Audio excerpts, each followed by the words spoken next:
Important topic है जी, acne होता क्यों है। हर वक्त हर रोज़ सुबह शाम यही बहस होती है। अब एक्ने होने की रीज़न्स में सबसे इम्पॉर्टेंट चीज़ जो आपको पता होनी चाहिए, एक तो है कि हार्मोनल चेंजेस जब आपकी प्यूबर्टी पे हो रही होती हैं तो एक्ने उस टाइम पे आपको होना ही होना है। नंबर 2 ये है कि जब टॉप ऑफ द लाइन जब आपकी हार्मोनल चेंजेस मेंस्ट्रुएशन शुरू होती है, या लड़कों में प्यूबर्टी होती है, लड़कियों में प्यूबर्टी होती है, तो उसके साथ साथ बच्चे यूनिवर्सिटी जा रहे हैं, स्कूल जा रहे हैं, इधर उधर उनका आना जाना है, सन को एक्सपोजर है, फिर उनकी लाइफस्टाइल में जो भी उनका खाना पीना जंक है, रात को जागना है, ये सारी चीज़ें सोने पे सुहागे का काम करती हैं। नंबर 3, बच्चों को यंग एज से वैसे तो हमारे स्कूलों में सिविल क्लासेस होनी चाहिए जहां हमें बच्चों को स्किन केयर सिखानी चाहिए, हमें बच्चों को इमोशंस की मैनेजमेंट, मनी मैनेजमेंट, घर के अपने कमरे की सफाई, टॉयलेट की सफाई, ये सब चीज़ें हमें स्कूल्स में बिल्कुल उनकी लाइफ में प्रैक्टिकल बनानी चाहिए। लेकिन चूंकि कोई हमारे यहाँ ऐसी कोई अनफॉर्चुनेटली ऐसी कोई सूरत हाल नहीं है स्कूल कॉलेजेस में, तो होता ये है कि जब बच्चे प्यूबर्टी में आते हैं तो वो बहुत सारे टोनर्स, बहुत सारे चीज़ें, बहुत सारे क्लेंजिंग मिल्क्स, बहुत सारा कुछ इकट्ठा ख़रीद लेते हैं परेशान होके।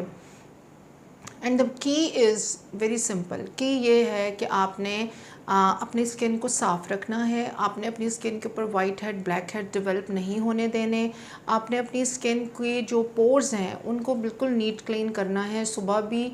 और अगर स्कूल में या कॉलेज में उसमें बहुत सीबम पैदा हो गया है, ऑयल आ गया है, ग्रीजीनेस आ गई है और बहुत उसमें एक गंदी सी एक सिचुएशन क्रिएट हो गई है, तो आपके पास स्कूल में छोटे वाइप्स होने चाहिए। आप जाके वॉशरूम में हल्का सा अपना फेस वॉश करके अपना टोनर लगा के या फिर अपना सिंपल सन ब्लॉक लगा लें। और स्किन को साफ़ रखना इज़ द मेन की टू स्टॉप एक्ने। एक्ने रुके या ना रुके, आपके एक्टिव एक्ने जो हैं, अगर आपने उनकी मज़ीद प्रोडक्शन ख़त्म करनी है तो आपको स्किन को बिल्कुल नीट क्लीन रखना है। And use of toner on top of that. अब आपने एक तो स्किन को नीट रखना है, सुबह शाम क्लेंजिंग आ गई इसके अंदर। क्लेंजिंग का तरीका और क्लेंजिंग का आइडियल वे मैंने अपने चैनल पे कुछ और वीडियोस में बताया हुआ है, वहाँ आप देख सकती हैं या देख सकते हैं। नंबर 2, आपकी नींद। रात 11 से सुबह 5 बजे तक, 6 बजे तक आपने मस्त सोना है। जो लोग रात की ये प्रॉपर नींद पूरी नहीं करते उनको ख़ुसूसी किस्म के कुछ हार्मोनल इम्बैलेंसेस हो जाते हैं। नंबर 3, कॉन्स्टिपेशन नहीं होनी चाहिए। कॉन्स्टिपेशन का मतलब ये नहीं है कि अगर आपने ज़ोर शोर लगा के थोड़ा बहुत स्टूल पास कर लिया, या मैं जब मिर्चों वाला खाना खाती हूँ तो मुझे स्टूल आ जाता है, ये कॉन्स्टिपेशन के ना होने की निशानी नहीं है। कॉन्स्टिपेशन ना होने की निशानी ये कि सुबह आप उठते ही 2 ग्लास कोसा गर्म पानी कैटल में करें, उसे पिएँ, और पानी पीते या ब्लैक कॉफ़ी पीते साथ ही you have an urge to go to the washroom and you just spend 5 minutes in the washroom. अच्छा जी, नंबर 4, आपका पानी का इंटेक 3 लीटर्स एटलीस्ट होना चाहिए। कोशिश करें कि अपने पानी में दालचीनी, थोड़ा सा एक चुटकी कलौंजी, एक चुटकी मेथी दाना डालें, वो बॉटल अपने साथ रखें। ट्राई टू मेजर कि आप कितना पानी पी रही हैं। नंबर 4, आपको बेकरी प्रोडक्ट्स, मैदा और बहुत heavy sugar, heavy salted items, fizzy drinks, इन सब चीज़ों से आपको दूर रहना है। और अनफॉर्चुनेटली हमारे कैफेटेरियाज़ में, हमारी बेकरीज़ में बहुत कम रवाज है ऐसे प्रोडक्ट्स बनाने का जो इंटायरली न्यूट्रिशन बेस्ड मील्स होते हैं।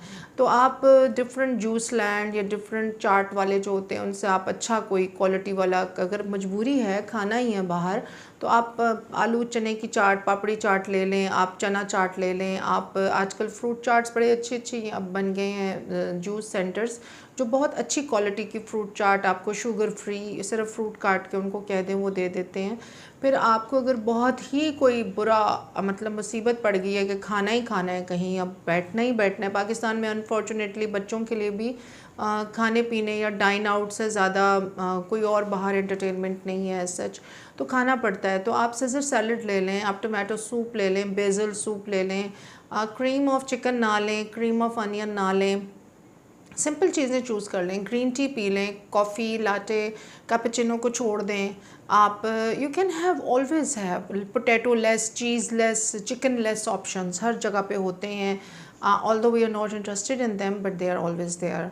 अगर आपने क्लब सैंडविच मंगाया है तो 2 पीस ब्रेड के निकाल दें, उसमें से मायनीज़ उतार दें या मायनीज़ फ्री मंगवा लें। आपको ऐसी डाइट अपनी अपनी डाइट जो प्रो इन्फ्लेमेटरी डाइट्स हैं आपको उनको अवॉइड करना है। अगर आप प्रो इन्फ्लेमेटरी डाइट लेते रहेंगे या लेती रहेंगी तो वो हमारी डाइट ही इन्फ्लेमेशन का सोर्स बन जाती है हमारी बॉडी में जाके, और ओवरीज को स्टिमुलेट करती है, डिफरेंट ग्लैंड्स को स्टिमुलेट करती है for lot of unwanted hormones की प्रोडक्शन के लिए। तो नींद, पानी, कॉन्स्टिपेशन, रात में 2 चम्मच चिया सीड ज़रूर लें, इसबगोल का छिलका लें, फ्रूट का 1 प्याला काट के खाएं रोज़ाना, सैलड जैसे फेटा चीज़ है, कॉटेज चीज़ है वो बनाएं घर में। बेकिंग को ज़रा मैं कहूँगी बच्चियाँ अवॉइड करें, क्योंकि जो बच्चियाँ भी बेकिंग करती हैं फिर वो उन्हें खानी भी पड़ती है। घर में इतनी मज़े की खुशबू आ रही होती है,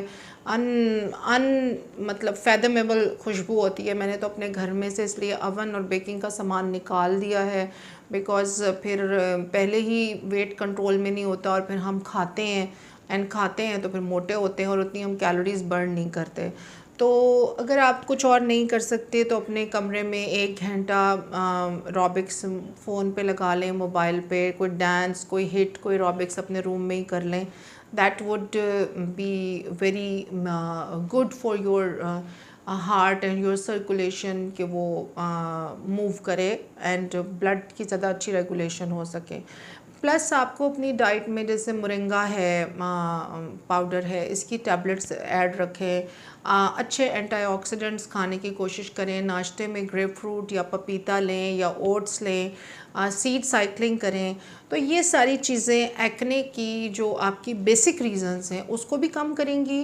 लड़कियों के अंदर जो पीरियड्स के प्रॉब्लम्स हैं उनको भी सॉल्व करेंगी। मोटे बाल आने के प्रॉब्लम्स हैं उसको भी सॉल्व करेंगी। और जब आप प्रो इन्फ्लेमेटरी डाइट नहीं लेंगे तो फिर आपकी जो सारे हार्मोनल इम्बैलेंसेस वाले इश्यूज़ हैं इंक्लूडिंग एक्ने, वो बहुत अच्छा कंट्रोल में आएगा और डॉक्टर को भी काम करने के लिए बेहतर एक मार्जिन मिलेगा। उसके साथ साथ आपको मेडिकेशन कम से कम लेनी पड़ेगी।